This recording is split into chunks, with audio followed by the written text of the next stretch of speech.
तो दोस्तानी जी कदर कुर्बानी क्या है? मखसूस जानवर को मखसूस दिनों के अंदर अल्लाह के नाम पर ज़िबा करना, ये कुर्बानी है। अब मखसूस जानवर कौन कौन से हैं ये भी मामला समझ लीजिए। बुनियादी तौर पर 3 जानवर हैं। एक है गाय, ऊंट और बकरा। क्या है? 3 जानवर है। और फिर मादा भी इनके साथ मिला लें। एक हो गया बकरा, बकरी, गाय, बैल, ऊंट, ऊंटनी, भेड़, दुम्बा और भैंस। और जो भैंसा होता है ये गाय के ज़मन में ही आता है। इसको ये तकरीबन 10 के करीब जानवर बनते हैं जो कि हलाल है। ये मखसूस जानवर। इस हवाले से 2-3 मसाइल बड़े आम है। बाज बंदे इस हवाले से पूछते भी हैं। वो कहते हैं जी ये जानवर हमने खरीदा है और ये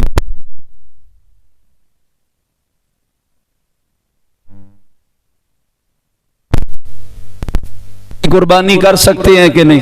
ये बात याद रहे कि शरीयत के अंदर दांत का एतबार नहीं किया जाता कि उसके 2 दांत बाहर हैं या नहीं है। शरीयत के अंदर उम्र का एतबार किया जाता है। बकरे की उम्र 1 साल है। बकरे की उम्र कितनी है जी? और बकरी की उम्र भी 1 साल है। और गाय की उम्र, बैल की उम्र 2 साल है। कितनी जी? 2 साल है। भैंस या भैंसे की उम्र भी 2 साल है। ऊंट की उम्र 5 साल है। ऊंटनी की उम्र भी कितनी है जी? 5 साल। तो जो भेड़ है या दुम्बा है, अगर साल वाले जानवर के अंदर चल रहा हो और वो साल का मालूम होता हो, इतना यानी मोटा ताजा सेहतमंद हो, जान वाला हो, तो उसकी कुर्बानी जायज है। और उम्र का लिहाज किया जाता है। अगर आपका बकरा, बकरी ये इसकी उम्र पूरे 1 साल है, आप जानते हैं उसके दांत बाहर नहीं निकले, तो ये दांत वाला कोई मसला नहीं। दांत नहीं है, उम्र पूरी है और कोई ऐसा नक्स या ऐब या कजी कमजोरी नहीं है कि जो कुर्बानी करने के माने हो, यानी उसको कुर्बानी ना कर सकते हो। मसलन एक कान ना हो या कोई और मसला हो, या एक आंख ना हो, अंधा हो या माजूर हो, 2 टांगे ना हो, ऐसा कोई ऐब हो जिसकी वजह से कुर्बानी नहीं कर सकते, वो और मसला होगा। लेकिन दांतों की वजह से कि उम्र पूरी हो जी, दांत नहीं नजर आए, ये था, तो इस वजह से उसकी कुर्बानी में कोई मसला नहीं है। इसी तरह बैल है, गाय है, इस तरह ये जो जानवर हैं, भैंस है। इस हवाले से एक सादा सा ये अमूमी तौर पे फर्क समझ लें कि जब भी आप कुर्बानी का जानवर खरीदें तो बेऐब जानवर खरीदें। क्या करें? मिलके बोलें, क्या खरीदें? कोई नक्स कजी नहीं होनी चाहिए। जब जानवर अल्लाह की राह में कुर्बान करना है तो बेऐब जानवर खरीदा करें। हो सकता है जानवर खरीद कर घर लाए, बकरा था या बकरी थी, बकरी और भी थी साथ, वो आपस में लड़ पड़े, कुछ सींग का मसला बन गया जी, कान का मसला बन गया, ये दुम का मसला बन गया, या बकरी की खीरी पे उसने जरब लगाई और बकरी की खीरी फट गई, ये थन खराब हो गया। इस हवाले से एक सादा सी बात समझ लें।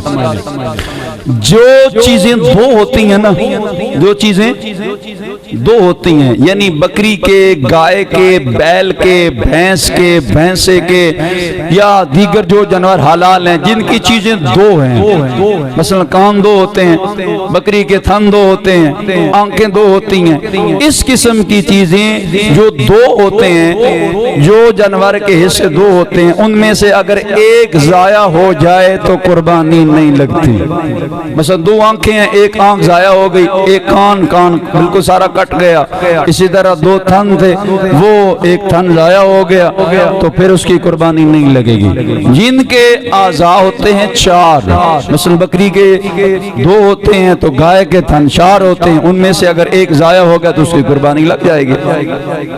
तो जो उसकी दुम होती है, दुम के अगर 3 हिस्से करें ना, ये बात में मसला समझने वाला है। वो कहता है जी दुम कट गई थी, ये मसला हो गया, तो अगर उसके 3 हिस्से किए जाएं, अगर 3 ऐसे किए जाएं जहां से बाल जो है वो खत्म होते हैं, पूंछ पर दुम पे बाल होते हैं भैंस के, वो ये बाल शामिल नहीं करना, ये बात मसला याद रहे कि अगर उसके 3 ऐसे किए जाएं, एक हिस्सा कट जाए तो अगर वो एक तीसरा हिस्सा पूरा है तो फिर कुर्बानी नहीं है। तीसरे से अगर कम हिस्सा अगर उसका वो कट जाता है, जख्म लग जाता है, कोई मसला हो जाता है, उसकी कुर्बानी जायज़ है, कुर्बानी हो जाएगी।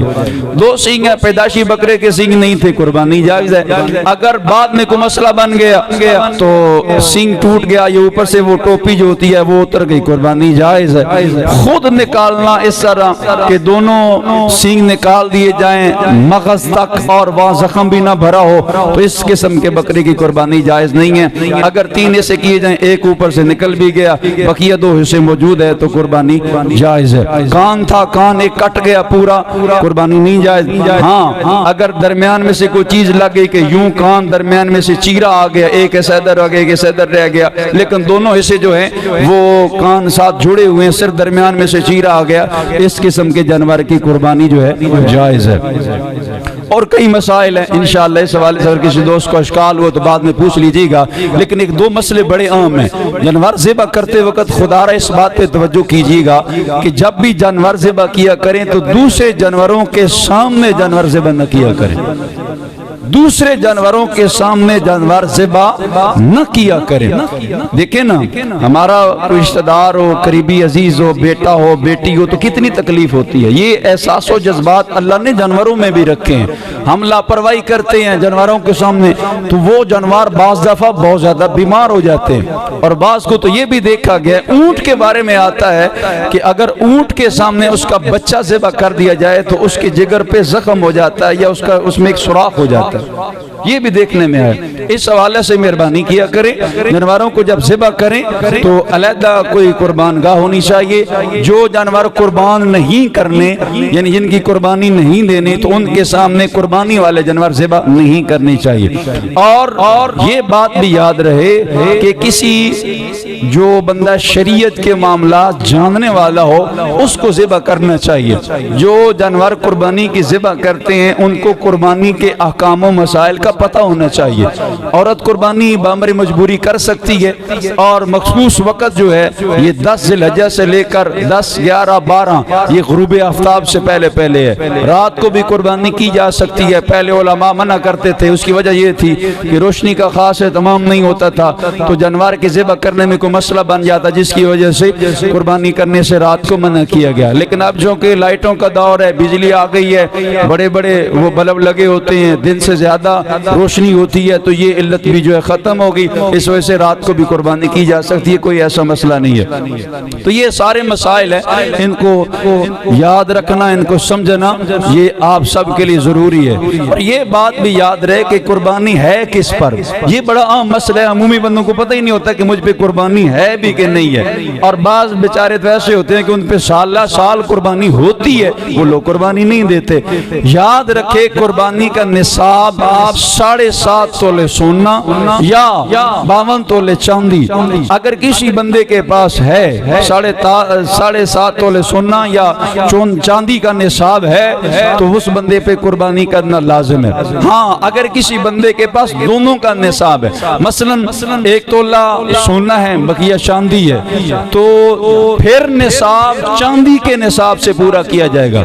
जितनी 52 तोले चांदी की कीमत बनती है इतनी अगर उसके पास रकम है या दोनों का निसाब बनता है तो उस पर कुर्बानी लाजम होगी। और ये करीबन 1,40,000 करोड़ अबोर्ड रकम बनती है।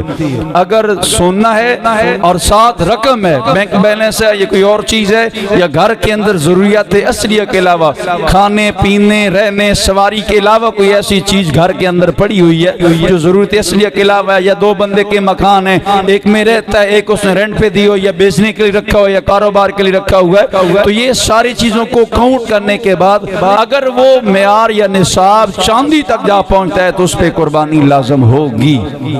और अगर बंदे के पास सोना और चांदी है, निसाब चांदी तक पहुंचता है, यानी 1,40,000 के करीब वो रकम बनती है, लेकिन बंदे के पास पैसे नहीं है, बंदे के पास इतनी रकम नहीं है कि वो कुर्बानी कर सके, तो फुक़हा फरमाते हैं उस बंदे को कर्ज लेकर कुर्बानी करनी चाहिए, क्योंकि उस बंदे के पास निसाब मौजूद है। और अगर वो कर्ज नहीं लेता तो सोना या चांदी बेचकर कोई जानवर खरीदना चाहिए। और अगर किसी बंदे ने कर्ज दिया 10 लाख रुपया किसी बंदे को और उसके पास पैसे नहीं है या कुर्बानी करने के लिए, तो उसको चाहिए कि जिसको पैसे दिए उसको कहे मुझे कितने पैसे लौटा दो जिससे मैं कुर्बानी कर सकूं। तो याद रखें ये जो सारा लेक्चर मैंने आपकी बारगाह में अर्ज़ किए, कुर्बानी के बड़े फवायद है। और हुजूर नबी करीम सल्लल्लाहु अलैहि वसल्लम ने इरशाद फरमाया, जिस बंदे पे कुर्बानी हो और कुर्बानी वाजिब हो, वो जानबूझकर कुर्बानी ना करे तो वो हमारी ईदगाह के करीब भी ना भटके, हमारी ईदगाह के करीब भी ना आए। और हुजूर नबी करीम सल्लल्लाहु अलैहि वसल्लम की एक और हदीस मारका, हुजूर नबी करीम सल्लल्लाहु अलैहि वसल्लम ने इरशाद फरमाया कि मेरी उम्मत में से जो जालिम और शरीर लोग होंगे वो जानबूझकर कुर्बानी नहीं करेंगे। आजकल एक नया ट्रेंड भी निकला हुआ है, ये मसला मैंने इसलिए बयान किया है, लोग कहते हैं जो कुर्बानी करनी है ना, ये किसी बेवा को कपड़े लेके दे दिए जाएं, ये किसी को रकम दे दी जाए, ये वो कर दिया जाए, ये भी नेकी है। तो ये बिल्कुल गलत है। ये आपके दिमागों से और आपके दिलों से जो सुन्नत इब्राहिमी अल्लाह ताला ने हम पे खास फजल फरमाए, इसकी मोहब्बत दिलों से निकाली जा रही है। तो लिहाजा जिस बंदे पे कुर्बानी है उसने कुर्बानी ही करनी है। हाँ, अगर अल्लाह ने ज्यादा रकम दी है तो गरीबों, बेवाओं और यतीमों के साथ, मस्कीनों के साथ हुस्न सुलूक, ये तो इस्लाम का वलीद सबक है। और अल्लाह करीम ने कुरान में बड़ी तफसील के साथ बयान किया, जो मसाइल मुख्तसर वक्त में बयान हो सके। अल्लाह करीम इसकी अमल और समझ की तौफीक अता फरमाए।